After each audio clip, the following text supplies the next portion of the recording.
Great atmosphere for all the basketball championship games at the Mohegan Sun Arena. But how about the Division I finals between Sacred Heart and Notre Dame Fairfield? Great history here. Sacred Heart had beaten Notre Dame in the state championship games the last 2 years. But for the first time, the program's playing in the newly created Division I class, and this time the Lancers win it. Great individual efforts. With his fellow All-State player Isaiah Gator on the bench, Sacred Heart's Raheem Solomon scores 33 points to keep his Hearts in the game. But Noriega Davis tallies 14 and 12 rebounds, and Tyler Bourne once again comes up big in the big moment for the Lancers. A total of 30 points, 13 in the fourth quarter, and Notre Dame wins it 65-60 to cap off a perfect 27-0 season. A team that loves each other is a team that wins championships. And these guys all love each other, as you can see. Nobody's going in any different direction. They all love each other. And I think that's the perfect formula. You know, once you get a team, the guys loving each other, then when you get, it makes it easy when you're on the floor. It makes it easy when you're in the foxhole with your partner.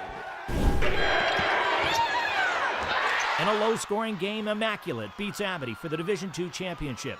The Mustangs don't field the biggest team, but their starting five played together for all but 1 minute of the game. And despite the lack of rest, they seemed to get stronger as the game progressed. Amity was making its first trip to a state championship game. Immaculate wins it, 53-34. I love these guys. You know, they call us the Five Midgets. We play our hearts out, we played defense, you know, we took it to them and we got the chip, and that's all we wanted. And I wouldn't want to do it with any other group of guys, really. In Division III, Waterford uses the third quarter to run away from Avon. It was the final game for Waterford's all-time scoring leader, Mikey Buscetto, who had 27 points and 10 assists. Jordan Williams had 23 for Avon, who was a surprising finalist, considering the Falcons had won 11 games the previous 2 seasons. But Waterford wins it 90-67. I just wanted this so bad. I wanted it bad for the fans. I wanted it bad for our team. And ever since I was a freshman in high school, this is my goal. I reached every goal I set for myself this year, and this completed it. Mikey Buscetto, he's the best player I've ever coached. And worry I had was, what do I have to give him? What do I have to coach with him about? But he's always willing to learn, always willing to get better. 1, 2, 3, family! Kolbe Cathedral completes the state's most impressive turnaround with its Division IV championship. The Cougars beat Rocky Hill 55-40. Rocky Hill qualified for the playoffs on its final regular season game and then got on a run in the tournament. But Kolbe Cathedral won just 1 game all of last season. Then former coach John Foll returned to the bench. Anthony Sr. has 18 points, and Kolbe Cathedral wins the state championship 55-40. It means so much because my freshman year I went 0-20. Next year 7-13. Next year 1-19. I missed the playoffs every year, and the one time I won it all. And I'm happy for all my teammates and all the seniors.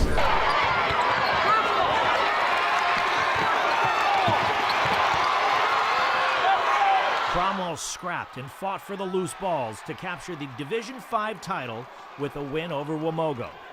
Noah Budzik leading the Panthers with a game-high 22 points as they pull away in the second half. This is the 9th overall title for Cromwell.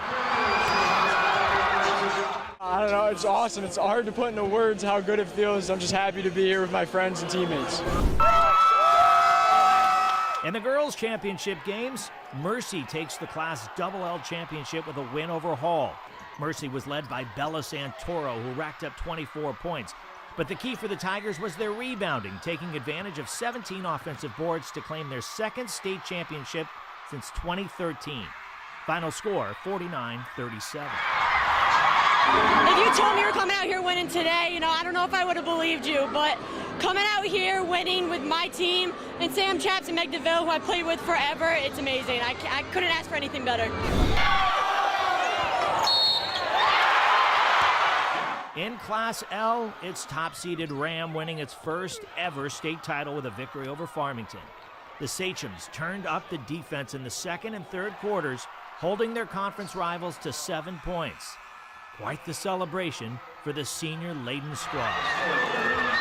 It's crazy. We worked our butts off all year and all last year and the year before. And to just be here, especially after not doing it and losing last year, is crazy. I have no words.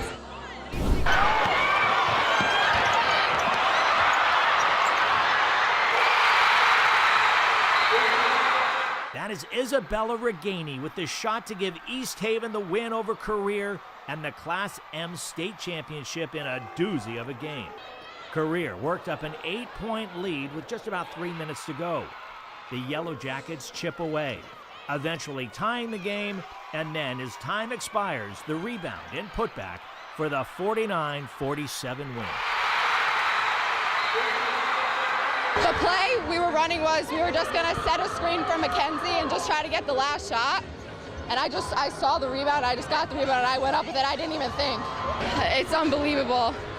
I'm just so happy to be a part of this team and get the win.